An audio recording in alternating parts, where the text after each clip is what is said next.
안녕하세요, 여러분. 오늘도 즐거운 국어 시간이 돌아왔습니다. 오늘은 좀 날씨가 추워요. 어제 오늘 계속 추웠는데 이 수업을 들을 여러분들의 날씨는 어떨지 참 궁금하네요.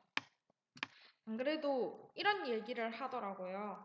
약간 온라인 수업 이건데 온라인이란 말이 시간과 공간을 약간 초월하는 그런 거라고 이야기를 하더라고요. 그래서 제가 지금 있는 이 시간과 여러분들이 이 수업을 들을 시간이 달라서 어떻게 느껴질지는 모르겠지만 오늘도 재미있게 수업을 진행해 보면 좋겠습니다. 오늘은 저희 역설에 대해서 한번 배워볼 거예요. 교과서 나의 모국어는 침묵에 사용되는 역설입니다. 오늘 학습할 목표를 한번 볼게요. 역설을 활용을 해서 우리가 가치 있는 경험을, 나의 가치 있는 경험을 나타낼 수 있는 것이 학습 목표가 되겠습니다. 그래서 우리는 역설이 어떤 의미를 가지고 있는지, 그리고 역설적 표현은 어떤 것들이 있는지, 그냥 문장을 통해서건, 시를 통해서건, 수필을 통해서 한번 알아보도록 할 거고요. 그리고 역설 표현의 특징은 어떤지, 그리고 효과는 어떤지 한번 이야기해 보도록 할게요. 그리고 다음 시간이 되면 역설적 표현이 나타난 시를 하나 찾고 그리고 그것을 이야기로 만들어 볼 것입니다.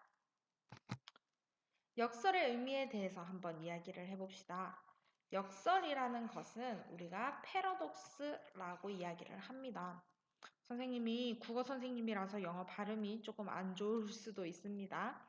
자, 패러독스라는 것은 초월이라는 말과 의견이라는 이 두 말이 합쳐져서 의견을 초월한다는 뜻을 가지고 있어요. 그렇기 때문에 겉으로 보기에는 모순되지만 그 속에서 중요한 사실이나 진리를 담고 있는 표현을 이야기하게 됩니다. 여러분, 모순이라는 말이 무슨 뜻인지 아세요? 모순이라는 말은 창과 방패를 나타내는 뜻으로 행동이 앞뒤가 서로 일치하지 않는 것을 뜻한다고 이야기를 해요. 이거에 관해서 재밌는 이야기가 있는데 잠시 들려드릴게요. 옛날에 전쟁통에 어떤 청년이 이제 장사를 하러 시장통에 나왔어요. 그래서 시장통에서 장사를 하려고 막 창과 방패랑 이런 것을 준비를 해서 들고 왔는데 이제 아무도 관심을 보이지 않는 거예요. 그래서 청년은 이렇게 생각을 했죠. 그래, 내 완벽한 말발로 이 물건들을 다 한번 팔아보는 거야. 라고 생각을 하면서 사람들에게 막 얘기를 합니다. 여러분, 여기 보세요. 여기 보세요. 여기 날카롭고 아주 멋진 창이 있습니다. 이 창은 뭘 뚫는 것이 하나도 없어요. 어떤 방패든지 무조건 다 뚫어버립니다. 이러면서 막 이야기를 하니까 사람들이 약간 흥미를 가지면서 와서 나도 하나 줘봐, 나도 하나 줘봐 하면서 막 창을 많이 사갔어요. 그러고 있다가 이제 어떤 사람이 저 방패는 뭐요? 이렇게 하니까 이 파는 사람이 자기가 한 말은 기억도 못하고 이제 또 신이 나서 얘기한 거지. 이 방패는 말입니다. 어떤 창에도 뚫리지 않는 모든 것을 다 막을 수 있는 그런 방패입니다. 이 방패만 있다면 못 막는 것이 없습니다. 라면서 막 이야기를 하는 거야. 그래서 또 사람들이 와 진짜 세상에 그런 방패가 있어? 라고 하는데 지나가던 어떤 꼬마야가 이야기를 합니다. 그렇다면 이 창이랑 방패랑 붙으면 누가 이겨요? 라고 물어보게 되는 거죠. 그랬을 때 이 청년은 어떻게 되겠어요? 당황을 하게 되겠죠. 왜냐면 그냥 팔기 위해서 막 했던 말이니까. 그래서 이런 것들을 보고 앞, 뒤가 서로 일치하지 않는 것을, 말이나 행동이 그러지 않는 것을 창과 방패라는 뜻의 모순이라고 이야기를 합니다. 재밌죠? 어원을 찾는 것들은 재밌는 것 같아요. 그래서 겉으로 봤을 때는 이렇게 말이 모순이 되지만 그 속에는 중요한 사실이나 진리를 담고 있는 표현을 우리는 역설이라고 한다고 했습니다. 그래서 표현에 담긴 사실이나 진리를 강조해서 나타낼 수 있고 또 모순되는 사물이나 관념을 연결해서 읽는 이에게 신선함을 느끼게 해줄 수 있답니다. 이렇게만 이야기하니까 정확히 무엇을 이야기하고 싶은지 잘 모르겠죠. 그래서 역설적인 표현들을 가지고 여러분들에게 설명을 해드릴게요. 자, 첫 번째는 그냥 문장입니다.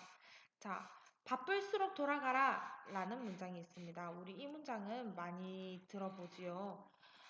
자, 겉으로 본 문장을 봤을 때는 말이 형성되지가 않아요. 바쁜데 왜 돌아가라는 거지? 라고 생각을 할 수 있어요. 근데 우리가 엄청 바쁜 일이 있고 막 일들이 한꺼번에 몰리고 했을 때 정신이 사나워져서 막 아무것도 못하는 것보다 그래 차곡차곡 하나씩 해보자 이렇게 해서 일을 해나가라는 그 말 속에 어떠한 진리가 담겨 있다는 것을 뜻하는 거고요. 지는 것이 이기는 것이다 라는 문장도 똑같습니다. 귀여운 A라는 친구가 있고 또 더 귀여운 B라는 친구가 있습니다. A가 얘기를 합니다. 막 하나마나마나 이렇게 하면서 야 너는 예쁘면 다냐? 왜 그러냐? 이러면서 막 쏴붙이면서 막 이렇게 해요. 그러면서 너 나한테 오빠라고 안 했으니까 너 나한테 사과해. 그 동영상 보셨어요? 애기들 싸우는 거. 그러니까 B가 얘기합니다. 뭐 그래 뭐 오빠 미안 이런 식으로 막 이야기를 해요. 그렇게 했을 때 봤을 때 B가 먼저 사과를 하고 그래서 지는 것 같아 보이는데 사실은 이긴 사람은 B가 되게 되는 거죠. 내가 먼저 사과를 하고 굽히고 들어갔다고 해서 그게 진짜로 지는 것이 아니라 그게 더 어른적인 행동이다, 어른스러운 행동이다 라는 그런 진실을 담고 있는 거죠. 그리고 어린이는 어른의 아버지이다. 이처럼 어린아이들의 순수한 명이나 창의적인 명이나 아니면 막 그런 계산적이지 않는 그런 모습을 보고 어른들이 배울 수 있다는 것을 그 속에 문장 속에 담겨져 있는 것이고 가장 한국적인 것이 세계적인 것이다 라는 문장도 겉으로 봤을 때는 어울리지 않는 문장인데 이제 그 속에 어떠한 의미를 다시 생각해 볼 수 있게 하는 거죠. 이렇습니다. 자기 모순이거나 아니면 자기 모순처럼 보이는 이러한 문장 세트, 단어의 세트를 연결해서 이 속에서 담긴 의미를 우리가 다시 한 번 더 생각하게 해보는 것이 역설적인 표현이 가지는 힘입니다. 그리고 시에서도 다양하게 나타나는데요. 김영랑 시인의 모란이 피기까지는 라는 시예요. 나는 아직 기다리고 있을 테요. 찬란한 슬픔의 보물이라고 이야기를 했네요. 자, 슬픔의 봄은 알겠어. 막 우울하고 막 그런 슬픔의 어? 우울하고 그런 슬픈 봄날이겠죠. 그런데 그 슬픈 봄날이 찬란하다고 이야기를 했어요. 이 두 개가 너무 상반되는 이야기잖아. 이렇게 말이 안 되는 단어의 짝을 붙여서 역설적인 표현을 만들어 보기도 하고요. 유치한의 깃발이라는 시인데 이것은 소리 없는 아우성이라고 이야기를 하네요. 아우성이라는 것은 크게 막 소리를 지른다는 그런 말인데 근데 소리가 없다고 역설적인 표현을 썼네요. 그리고 임의 침묵 한용운 님은 갔지만 나는 님을 보내지 아니하였습니다. 라고 이야기를 합니다. 내 당장 옆에 실제적 옆에는 님은 가서 내 옆에 존재하지 않아. 하지만 나는 님을 보낸 것이 아니야. 언제나 내 마음속에 있어. 라는 겉으로 봤을 때 모순되거나 역설되는 말을 통해서 이렇게 역설적인 표현을 시에서 많이 사용합니다. 그래서 이 시를 사용함으로써 읽는 사람들에게 우와 신선하다, 우와 참신하다 이런 느낌을 받고 그리고 그 안에 숨겨진 의미를 강조하게 되는 거죠. 시에서 나오는 모든 표현 효과는 강조를 하기 위해서 쓰이는 표현 효과라고 이야기를 했었던 것 같은데 했겠죠. 그리고 수필에서도 한번 확인을 해볼게요. 법정 스님의 무소유라는 그래서 나온 말입니다. 크게 버리는 사람만이 크게 얻을 수 있다는 말이 있다. 물건으로 인해 마음을 상하고 있는 사람들에게는 한 번쯤 생각해 볼 말씀이다.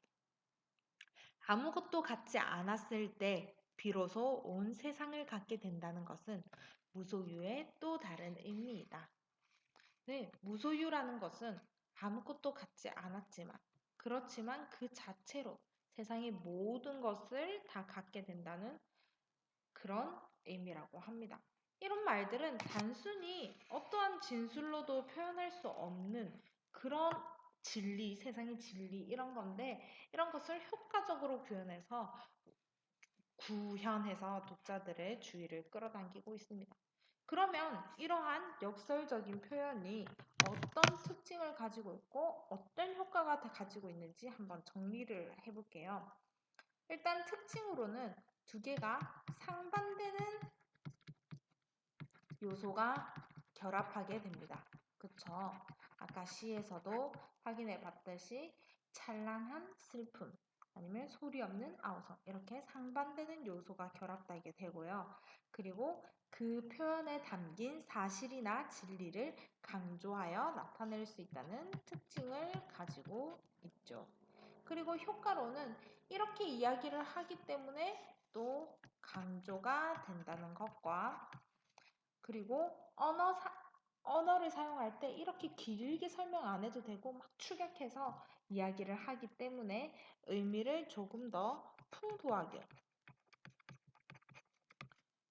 사용할 수 있게 합니다. 그리고 독자들에게 이 글을 읽는 사람들에게 주의를 끌기도 하고 그리고 긴장감을 주기도 하고 그리고 신선함을 느끼게 하기도 합니다. 네, 이제 교과서로 확인을 한번 해봅시다. 교과서 28쪽을 펴면 나의 모국어는 침묵이라는 수필이 있습니다.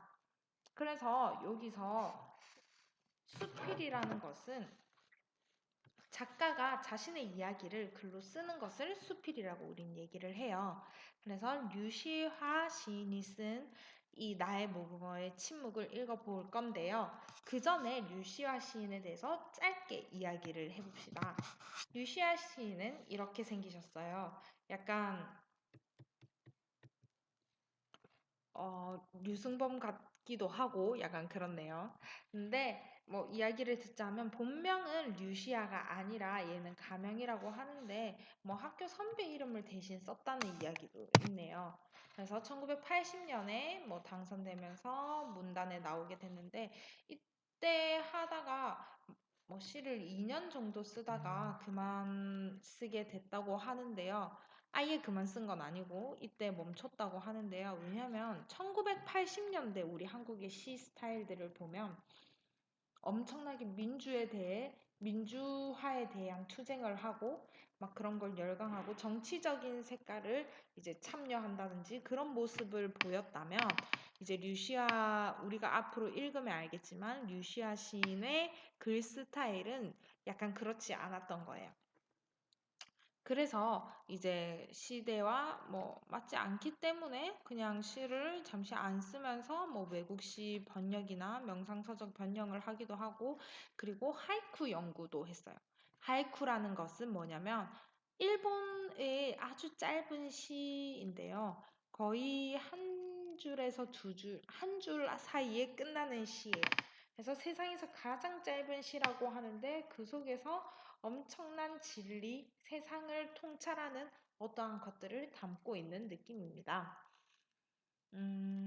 그리고 다양한 시집들을 만들었습니다. 이제 이 교과서를 여러분들이 이 수업이 끝나고 읽고 그리고 교과서 뒤에 나와 있는 31쪽, 32쪽을 푸는 것까지 오늘 수업으로 운영되겠습니다. 그러면 그것까지 다 하고 푹 쉬시고요. 오늘도 수업 듣느라 수고 많으셨습니다. 안녕히 계세요.